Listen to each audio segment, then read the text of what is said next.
A killer more brutal than Hannibal has appeared. A family of 4 was brutally murdered. The murderer cooked the husband's flesh, and forced the wife and children to eat it. They were all tied to their chairs. In the end, they were terrified to death. The husband on the floor suffered even more. He was slowly dismembered to death. Even his head didn't escape the killer's grasp. Detective Lois Tryon saw green soup bubbling in the pot. This made her feel uneasy. Sure enough, when she stepped closer to check, what was boiling in the pot was exactly what she feared. This town hasn't seen such a horrific murder case for many years. The victims had almost no enemies. The husband was a radiologist. The wife was a nutritionist. They usually got along well with neighbors and colleagues. No one expected that this family of 4 would have such a tragedy. The detective was overwhelmed by this case, because there were no traces left by the killer at the spot. Only the victim's family's DNA was present. The secretions were unidentifiable and have been sent to health authorities. No fibers, cleaners, or bleach were found. No fingerprints or signs of cleaning traces. How did the killer act and erase all traces so quickly? Unless he had planned it beforehand. And he is an experienced master at evading detection. Lois suspected that the killer must has a deep-seated hatred for the victim's family. Otherwise, it's hard to explain his act of butchery. A nun journalist heard about this and went to the police station to ask questions. She wanted to know the progress of the case. But Lois's information was quite limited. The wife and her 2 kids were bound with some kind of wire. The husband had salt and pepper sprinkled over him.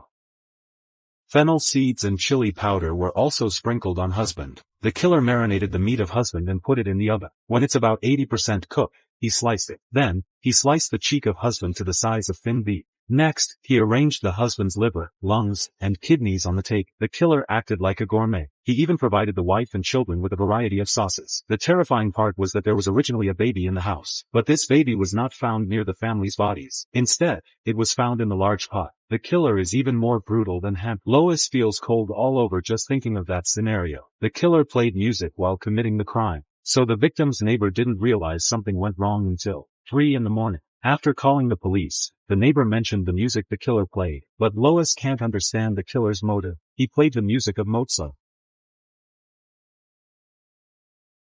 The Requiem. Was it the Requiem? Right, how did you know? It feels just right.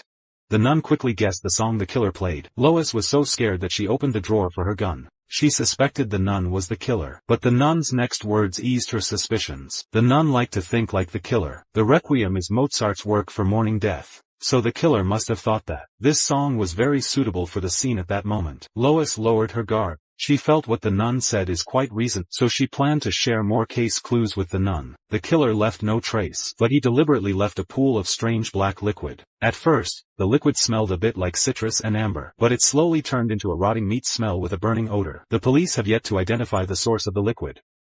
But the nun had her own speculation as soon as she heard that clue. It might be the smell of burnt hair, keratin. I see, keratin burns. Lois thinks the nun is smart, so she decided to talk to the nun when she got a new clue. Unexpectedly, the killer committed a crime again that night. This time, he targeted the local thug. When Lois arrived at the spot after hearing the news, the thug's body was already hanging on the wall, severed. Strangely, there was no blood on the wall or the floor. The killer had drained the thug's blood in advance. While she was wondering where the killer disposed of the blood, she saw the familiar black liquid on the ground. Those liquid is the same as in the murder case of 4 people. The killer deliberately left those black liquid. What exactly was he trying to tell the police? A thrilling series about a serial killer is here. The killer turns murder into art. He not only perfectly recreated the Last Supper, but he also left all the policemen terrified. No traces were left at the spot. It is no exaggeration to describe such a high IQ criminal with genius. Some victims had their palms pierced. Some had their heads and eyes pierced by rebar. Some victims were skewered like kebabs. And this was not even the killer's first crime. A few days ago, he imitated Hannibal's methods to wipe out a family in the town. Then he cut off the lower parts of several gangsters and hung them on the wall as decorations. He was meticulous and cautious, not to mention his fingerprints or DNA. Even the victim's blood was cleaned up completely, except for a pool of black liquid he left on purpose. The killer left almost nothing. Detective can only tell the nun reporter about this tragedy. Because the killer's method resembles that of a religious follower, those crime scenes can almost all be traced in the Bible. Lois went to the hospital to talk to her unconscious husband, and told him that she feels something bad is about to happen. Sure enough, when she returned home at night, she found an unexpected guest in her house. She quickly pulled out her gun to be alert. However, when she chased out, the man had already escaped. She suspected that person is the killer she's after. But what did the killer want at her house? The next day, Lois went to see the nun again. The nun said she had a new idea for the case. The killer is preaching, trying to convert people. He is sharing warnings and spreads the word. You see, all these clues means that the time has come. Praise me, tremble for my glory. He believes he is God.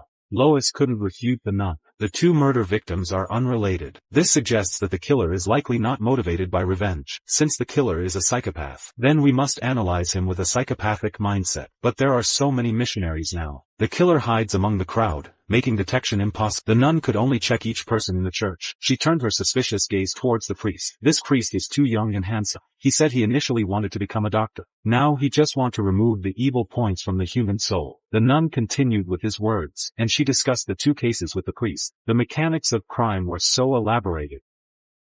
There's a great documentary about a body-snatching group online. If you want to watch it, I can send it to you.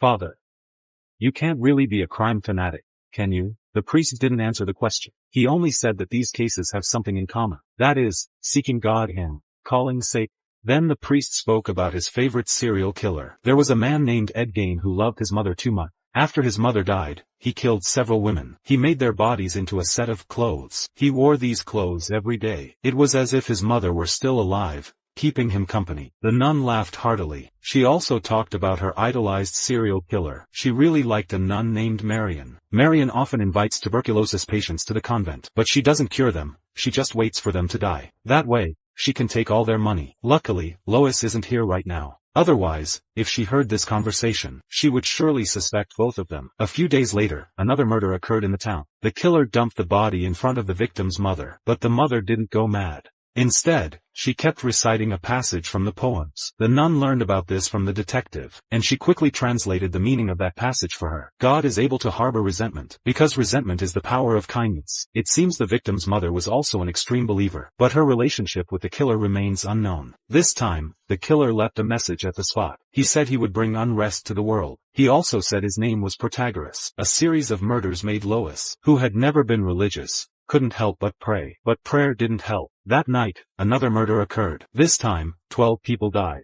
They were posed like the Last Supper. One of them was a homeless man Lois knew. The crazy mind behind this touched genius for sure. This grotesquerie. This is a perfectly artistic murder. The killer dismembered several people at same time, and placed their body parts as a bloody goat head body. Detective looked at these bodies. Her anger rised, because the victims were all people she knew. The owner with a cherry blossom tattoo on her left leg was a prostitute. The prostitute used to be beaten by a pimp, and she had helped her. The man with a scar on his chest was a junkie. He had heart surgery as a child. She knows this person very well. And the one with a floral tattoo on the right arm belongs to a tattoo artist. That tattoo artist always persuaded Lois to take care of her business. So Lois has a strong impression of her. Nearly everyone related to Lois has been dismembered. She couldn't help but suspected that the killer is targeting her. Over a week, the killer had committed 5 crimes. More than 20 people were killed. He staged each crime scene artistically. The nun who is helping the detective solve the case suspected that the killer is a religious believer. That person might be lurking in the church right now. But Lois has a different opinion. He's a surgeon. Or a coroner. He knows anatomy.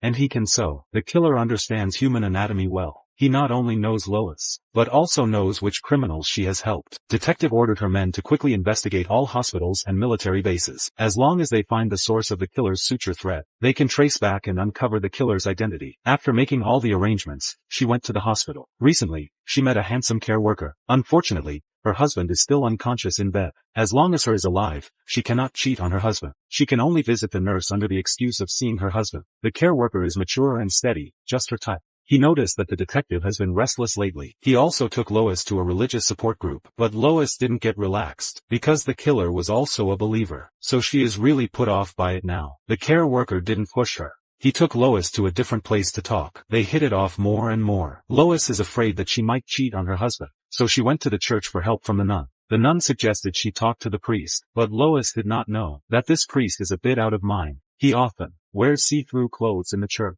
and he always asks the nun about the progress of the serial killer investigation. The priest knew that the nun had a crush on him, so he wrapped in a towel and let the nun help him wash his back, and he seduced her into doing things she shouldn't do. How can such a priest help Lois with her problem? After chatting with him, she was even more upset. Luckily, her daughter told her good news when she got home. The killer had left the cube box at the crime spot. This night, her daughter successfully opened the box. Inside it, there was a note. On the note, there was a landmark. Lois decided to check out the landmark. She took the nun with her. They headed west. After driving for 6 hours, they finally arrived at their destination. To their surprise, this is actually a natural gas sinkhole. This area frequently experiences earthquakes, and geologists are monitoring nearby. Upon seeing the detective and the nun, the geologists immediately drove them away. This place is very dangerous. What was the murderer's intention? To lure them here on purpose? On the way back, they saw the fire had already ignited. Lois couldn't help but feel despair. The nun began to reflect on her sins. I swore allegiance to God, but I committed adultery with the priest. Hey, as your boss, his authority is above you. You were pulled into a room and you were raped by priest. Why do you blame yourself? The nun was not comforted, because she was willing to do that. She was dazzled by the priest's beauty, which led her to make a grave mistake. Looking outside, it felt like the end of the world. The nun thought it was punishment from God. Just then, a woman suddenly appeared in the middle of the road. Just when Lois stopped the car, the woman rushed towards her. He's here. He's here. Who? Him. Run.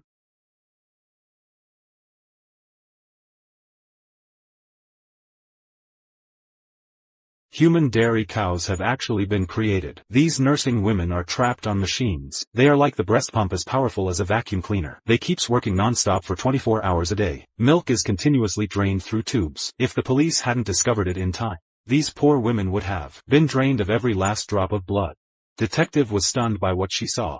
She knew this was done by Grotesquerie. The Grotesquerie is a serial killer in town. At first, the detective thought the Grotesquerie was a single person, but now it seems more likely that the Grotesquerie is a group. Lois finally tracked the Grotesquerie location a few days ago, but she accidentally walked into a trap set by the Grotesquerie. She and the nun were trapped in a fire-prone area of the west, and unexpectedly rescued a strange woman. They took the woman to a hotel, but a shooting suddenly occurred in the hotel. The nun was unfortunately shot and fell. Luckily, Lois got her to the hospital in time. The nun was then saved. After all this happened, Lois was more certain that the Grotesquerie is someone out to get her. The killer mostly targeted people she knows. Now the nun helping her is also in trouble. This fully demonstrated the real target of Grotesquerie is her. The next day, the killer committed a crime again. Seeing the serious faces of all the police officers, Lois immediately felt that something bad must have happened. Where is this? It's obstetrics. It's related to St. Agnes Church. Mothers can make decisions about whether they want to give their child up for adoption or not. Obstetric related to the church. Several mothers died overnight. They were cut open, and the baby in their womb were taken away by the murderer with a retractor for cesarean section. The mothers bled to death. He's mocking you. You're his rat. You are his guinea pig. I don't know, maybe, if you aren't in charge of this case, then he won't kill anyone again. Jack, are you fucking crazy? He won't give up. Never. The Grotesquerie killed people in various cruel ways, in order to demonstrate to the detective that, if she doesn't catch him, he will never stop killing. It's crucial to find these missing mothers' babies. Lois went to a mother's house to investigate, and she learned an important news from there. It is said that a man came to the mother's house last night, and took the mother away. Barring any unexpected issues, that man was the Grotesquerie. Lois tried to learn the appearance of Grotesquerie from mother's oldest daughter, but when asked, the daughter was terrified, so she could only have her subordinates continue investigation. She went nearby to look for clues. In the orange grove, Lois saw a strange woman. The woman was holding an injured baby. She kept saying, "He's coming, he's coming." The detective immediately took the woman to the hospital. However, the woman has no signs of having given birth. The baby wasn't hers. Could the baby belong to the woman who died during childbirth earlier? She helped me take those babies away. Alright, who is in charge here? And who is he? How did you get the baby from the unmarried mother? He is a prophet. Now I understand. He is a fake prophet. It turns out that the woman was deceived by Grotesquerie using some kind of faith. Fortunately, she retracted from the wrong path and saved a baby. After the woman revealed where the Grotesquerie hid the baby, Lois immediately went there with her men. But the scene here is unbearable. The Grotesquerie has abducted many nursing women, and he exploited them like dairy cows. Lois walked further inside. She saw many of her photos hanging on a wall. The Grotesquerie was indeed targeting her. Maybe he is hiding in some corner now, and waiting to deal a fatal blow to her.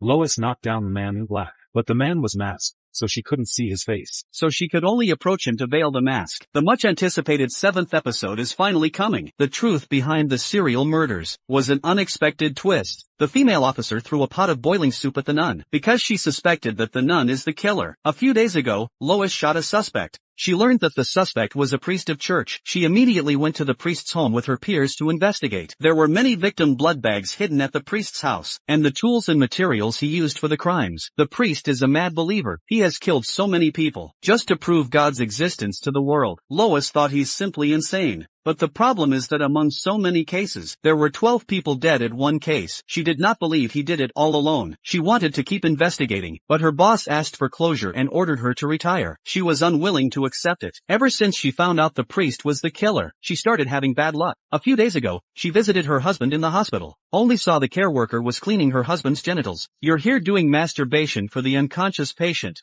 Well, then move him. Move him. Move him to a warehouse for vegetative patients."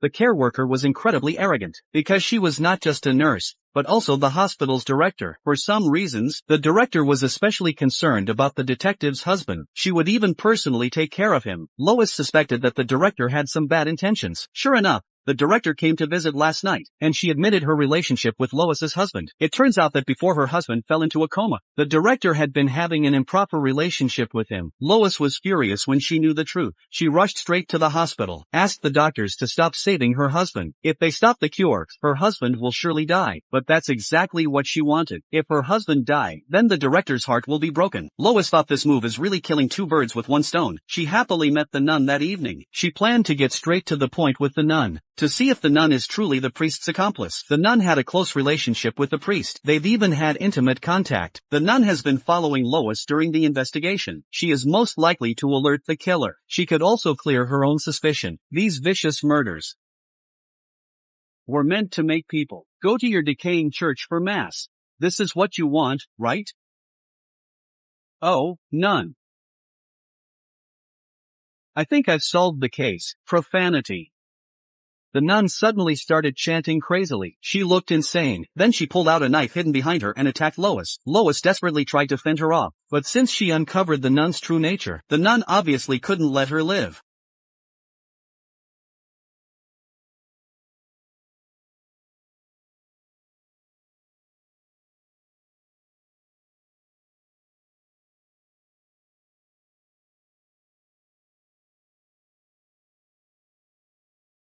Soon, Lois was gotten to the ground. Then the nun stabbed her repeatedly.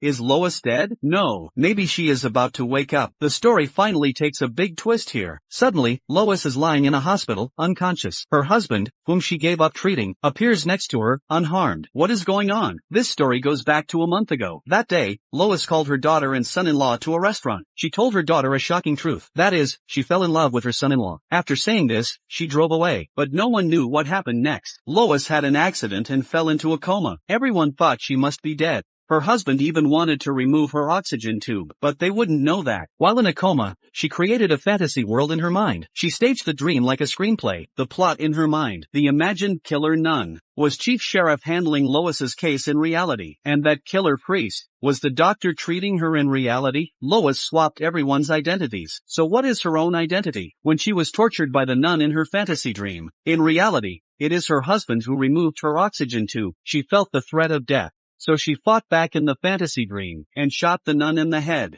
The moment the nun vanished, Lois finally opened her eyes in reality. The suspenseful series Grotesquerie that millions has watched is truly bizarre. Though it was a series of brutal religious murders, it turned out to be just a dream of a retired policewoman. But will the ending twist again? When Lois finally woke up from her dream, the truth is revealed. The killer in her dream is actually her doctor. Because the doctor once said that he should remove her oxygen tube, so in her dream, she created a killer identity for the doctor. In reality, the young sheriff who pushed her to retire was framed by her as the murderer's fellow in her dream. We did have a fight. Before Lois's retirement party, I let her know how I felt. She suddenly felt uneasy about retiring. I said, "Hey babe, it's about time." At Lois's retirement party, the sheriff specially made a punch for her, but the punch was purple. It's easy for her to think of the last case she handled before retirement. The name of victim in this case was Nana. Her body was covered in purple bruises. Maybe the color of the punch made by the sheriff stimulated Lois, so she had such a bizarre dream after fainting. The director who's studying Lois's brainwaves is very interested in her dreams. Dreams and reality are related. The people in her dream are all the people she knew in real life. She just intentionally swapped the identities. In reality, Lois's husband cheated on her, so she chose to have an affair with her son-in-law. But after her coma, she didn't want to face all these things in her dreams, so she imagined the sheriff as a nun, and imagined the doctor as a priest, then let them do what they shouldn't do. This way, Lois could get rid of her shame and guilt inside her soul, so she could keep herself at the moral commanding height. In reality, the doctor should be take charge in your treatment, but he wanted to end your life and remove your respirator. So in your dream, you imagine the sheriff as your doctor. They became lovers in your fantasy. They wanted to take your job in life. The director thought that Lois is too lonely in reality. That's why she created so many chaotic murders in her dreams. Plus, she was a detective in the criminal team before retirement, so she can design many bizarre murder scenarios. In her dream, the human dairy cow,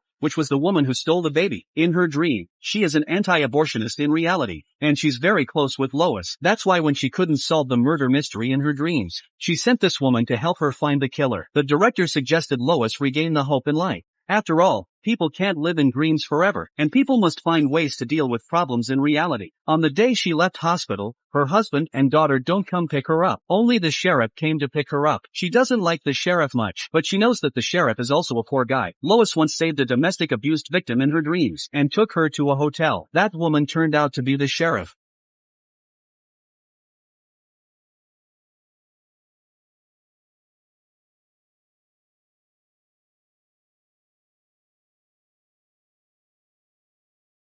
The sheriff often gets beaten by her boyfriend. Though she has a gun, she's afraid to use it. Every time the sheriff got beaten, she goes to the hotel for relaxation. Lois knows all of this, even if they are opposites in reality. But she subconsciously wants to help the sheriff. When they got out the car, she told the sheriff to escape quickly. Don't let it end like in her dreams. The next day, Lois went to her daughter's house. She owes her daughter an apology. She shouldn't have an affair with her son-in-law. Unfortunately, her daughter wouldn't accept her apology. The daughter didn't know what else she could give her but a slap. She was sternly drove away by her daughter. In that moment, she truly realized that the terrible life in reality is far scarier than the bizarre cases in her dreams.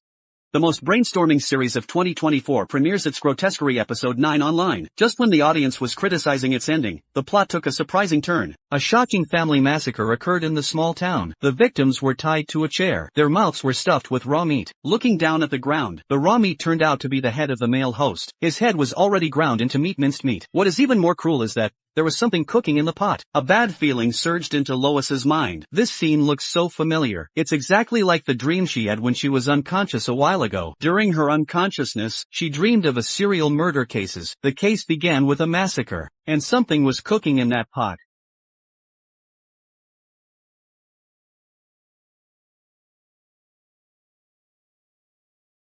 Sure enough, the dream has become reality. She couldn't understand what's going on. Could it be prophetic dream? A few days before the massacre happened, Lois once went to see the director of brain department. The director said that there was an expert who was interested in Lois's dream, so he asked her to elaborate about all the murders in her dreams. Though she didn't want to recall it, she carefully recounted everything, from the massacre to the Last Supper, from the cruel body art to human dairy cows. Lois described the details clearly.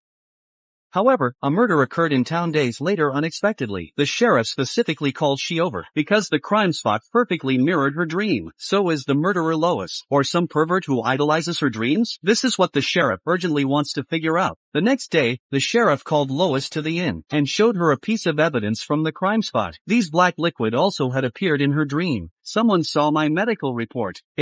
My dreams report. Someone is painstakingly trying to recreate them. A copycat is using my dreams. The sheriff didn't fully trust Lois, because she thought she is also a suspect. But Lois had a different perspective. She suspected that something dirty was in her dreams. That dirty thing was controlling her dreams, which made her see those terrifying serial murders. After she woke up, that dirty thing followed her, and recreated dream scenes in reality. At this thought, she was suddenly stunned. She had a bold guess. Is it possible that the real world she thought is also a dream? Is there a driving force behind the dreams within dreams, and these serial dreams? Lois immediately asked the sheriff to cut her arm. If she is not dreaming now, then she would feel a lot of pain. But if she's still dreaming now, then she wouldn't feel anything at all. She took a deep breath, but she didn't tell the sheriff how she felt. She just went to the bathroom to process it. But outside, the sheriff ran into danger.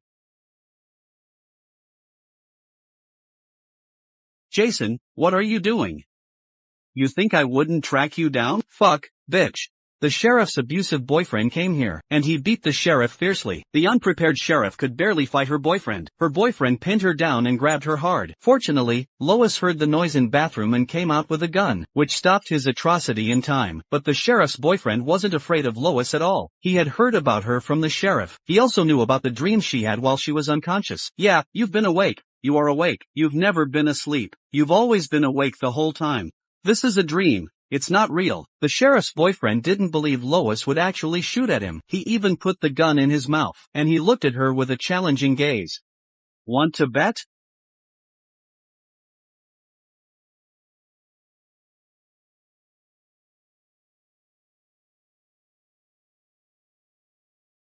Do you want to bet?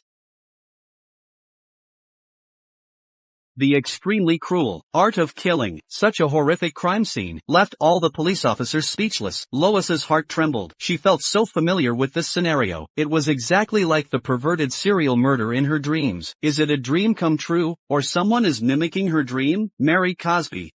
Who is she? She is very versatile. Recently, she accused your husband of raping her. The killer is obvious to know, but she knew that it's not a one-person job. There must be a big gang behind this, and that gang was targeting her. Lois had only told her dreams to the director of brain department. The director carefully noted down her dreams. She suspected that the director is one of the killers, but besides the director, the doctors in the hospital are also suspicious. While she was in coma, the doctor snuck into her room every night. He thought Lois was unaware of it, but she was conscious even in her coma. It's because of the doctor's move that Lois imagined him as a pervert murderer. When she woke up, she questioned the doctor about that, but doctor denied it. God, I feel sorry for your husband. You're an impossible woman. You're insufferable. You are so judgmental to him and me, and assuming all men. You are corrosive to your fucking core, Lois. The doctor said Lois has a bias against men, but she doesn't think so, even though she had an affair with her son-in-law. But her husband found a side person too. Even after she woke up, her husband probably brought this side person home. He even claimed they would live together. Lois thought she was already got out of boundary, but her husband was even more shameless. She never had any gender bias, only a bias against faster. A few days ago, she helped the sheriff take down her boyfriend, but when she wanted to dispose of the body, the room was spotless. Lois thought she was going crazy, so she went to ask the sheriff. She wanted to know if she really killed someone. However, the sheriff denied the truth. The sheriff also said that Lois was too stressed and needed to see doctor. Because of the sheriff's words, Lois ended up in a mental hospital. She underwent the director's therapy every day, but it didn't help at all, and her mental state worsened. A few days later, there were more murders in the town, so the sheriff had to turn to Lois for help. You really shot at my boyfriend. I called a friend to deal with the body. It happened. I'm sorry. Why? Why? Did you lie to me? Because I had to protect you from me.